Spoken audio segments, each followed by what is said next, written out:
Hello students, how are you all? All okay?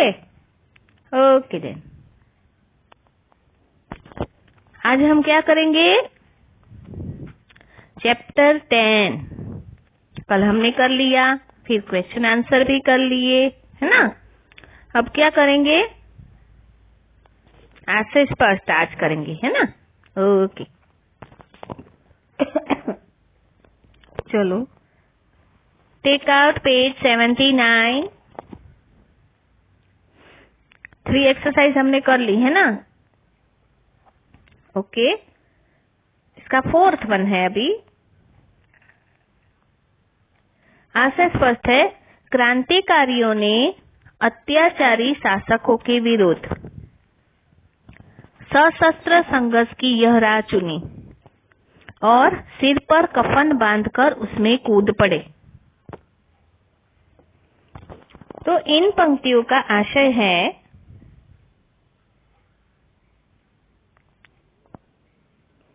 क्रांतिकारियों ने देश को स्वतंत्र कराने के लिए क्रांति की राह चुनी। अपनी जान की परवाह किए बिना वे देश की स्वतंत्रता के लिए प्रयास करते रहे, है ना?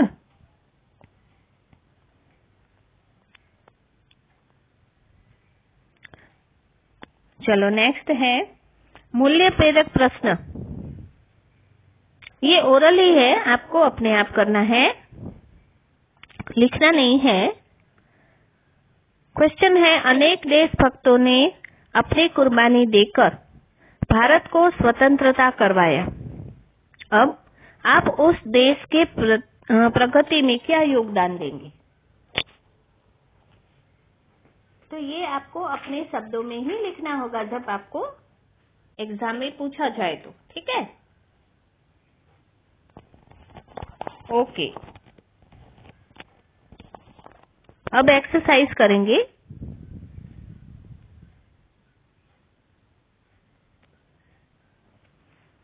भाषा बोध, पहले है भाषा बोध।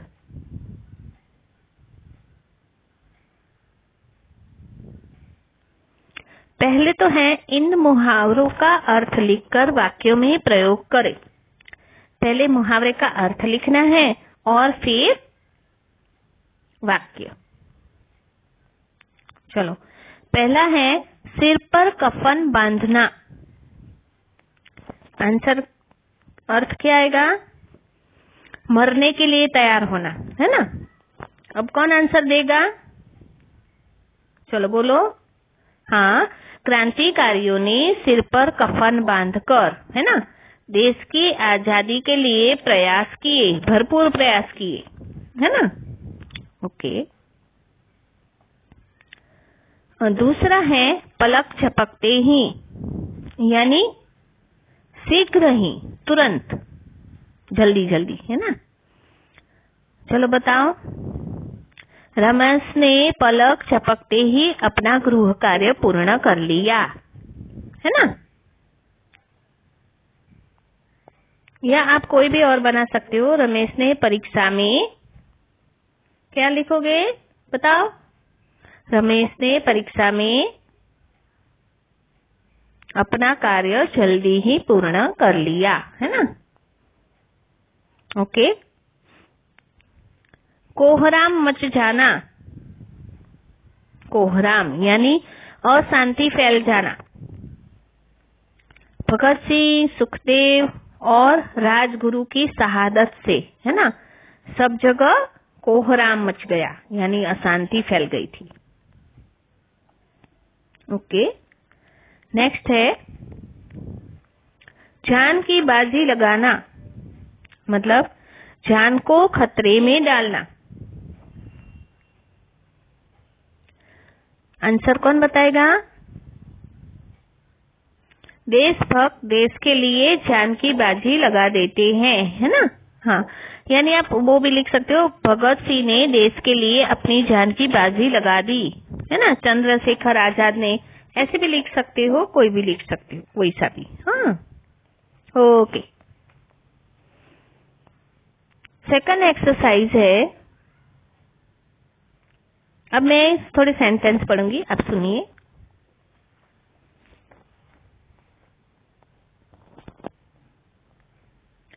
भगत सिंह को जेल में बंद कर दिया गया।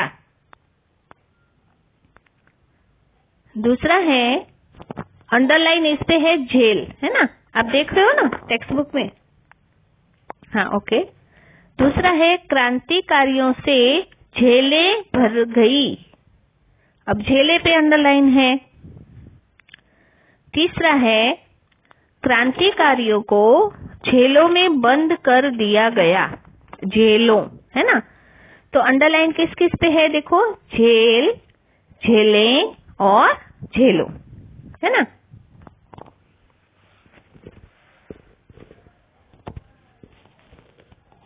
तो इन वाक्यों में एक वचन और बहुवचन है, ठीक है। चलो, फर्स्ट है जेल, है ना, तो जेल क्या है, एक वचन, है ना, मतलब सिंगुलर। और जेलें क्या है, बहुवचन, मतलब प्लूरल, है ना। अब जेलों जो है वो क्या है, वो बहुवचन का तीर्थक रूप है ना। तो तीर्थक रूप बहुवचन का वह रूप है जिसका परसर्ग, विभक्ति या कारक चिन्ह के साथ प्रयोग होता है। तो इसमें ओ या यो जोड़ दिया जाता है ना। जेलों, है ना, लाठियों, ऐसे, कोठरियों, ऐसे, ठीक है, समझ में आ गया ना।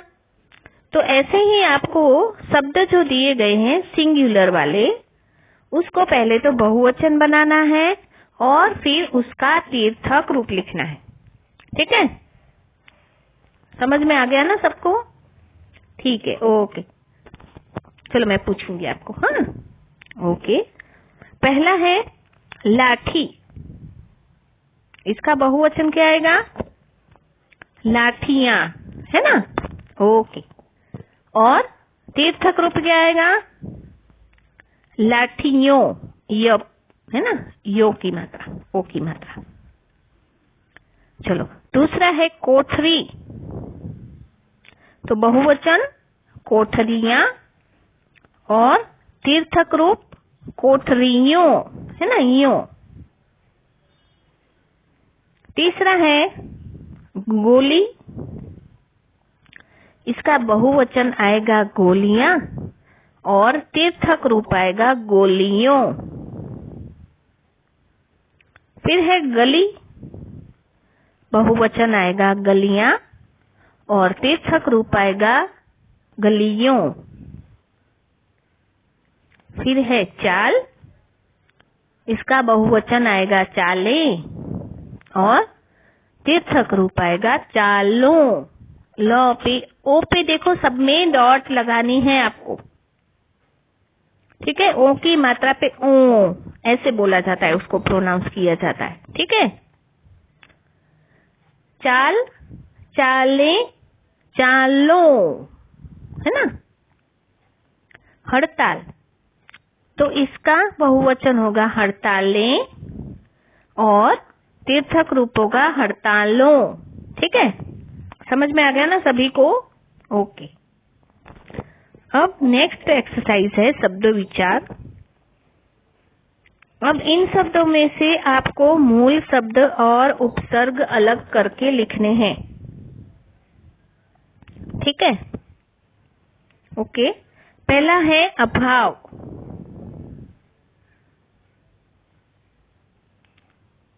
अभाव का क्या लिखोगे आप, अ प्लस भाव, है ना, अ उपसर्ग है ना।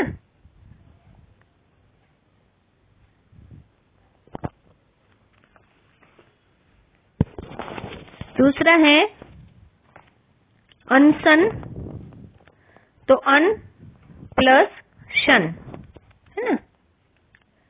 तीसरा है सशस्त्र, आंसर आएगा स प्लस शस्त्र, है ना। नेक्स्ट है अपूर्व, तो अ प्लस पूर्व, यस। नेक्स्ट है सक्रिय, स प्लस क्रिय। नेक्स्ट है बेहद, तो बे प्लस हद, है ना। ओके, अब है इन शब्दों के हिंदी रूप लिखें। हिंदी रूप लिखना है इसका। चलो, पहला है आजाद। आजाद का क्या आएगा? स्वतंत्र। दूसरा है बेरहमी, तो आंसर आएगा निर्दयता। नेक्स्ट है फैसला, तो इसका आंसर आएगा निर्णय। नेक्स्ट सजा, आंसर आएगा दंड, दंड यानी सजा। पलटन, आंसर आएगा फौज। तारीख, हिंदी में क्या लिखते हैं हम? तारीख को बताओ, दिनांक, है ना, यस। नेक्स्ट है मनहूस, यानी अशुभ। नेक्स्ट है सरफरोशी, आंसर आएगा अपना बलिदान करना। नेक्स्ट है तमन्ना, आंसर क्या आएगा? इच्छा, है ना, तमन्ना थी। नेक्स्ट है जोर, जोर, जोर यानी जोश, है ना, शक्ति लगाना, आंसर आएगा शक्ति, है ना। अब थर्ड एक्सरसाइज है, इसमें है नीचे लिखे शब्दों को पढ़ें और ध्यान दें। हिंदुस्तान, हिंदुस्तानी। कुर्बान, कुर्बानी। अपराध, अपराधी। बेताब, बेताबी, है ना। तो ये जो शब्द है उसमें ई प्रत्यय लगाया गया है ना, ई, बड़ा ई प्रत्यय लगाकर ये शब्द बने हैं, है ना। पर व्याकरण की दृष्टि से ये समान अर्थ के शब्द नहीं है ना।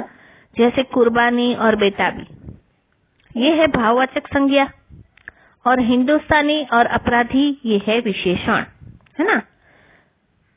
तो ये जो शब्द दिए गए हैं इसमें ई प्रत्यय लगाना है आपको, और भाववाचक संज्ञा और विशेषण आपको अलग अलग करके लिखना है, ठीक है। ओके देन, अब पहला है दान। दान क्या आएगा?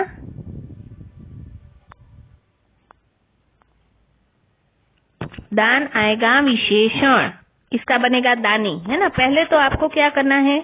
ई प्रत्यय लगा देना है, बाद में इसका आंसर आप भाववाचक और विशेषण में लिखोगे।